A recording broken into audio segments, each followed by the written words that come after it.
Hey, it's Tom Gallagher, the Videopreneur. This is an update video. You can see the aluminum radiator. We've got the electric fan here. Lynn is measuring it and ended up putting it in, and we installed it.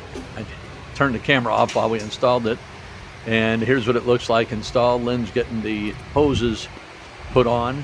So we're making progress, and some of the progress makes, we get a lot done, and then some of it is very time consuming. And it's coming along nicely, though. We're making progress. We're hoping to have it on the road here next month. So it's August now.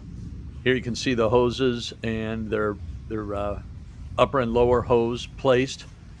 So we're making progress. Things are coming along nicely. Just wanted to do a quick update video, and then I've got some photos here at the end just to show a little bit more of the progress.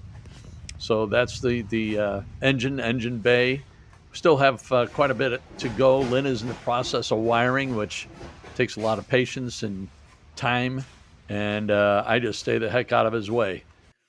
So here's a couple of still photos looking up, and here's the front of the core support, and here's another angle of core support. So appreciate you watching. Hope these videos are helpful. Catch you on the next one.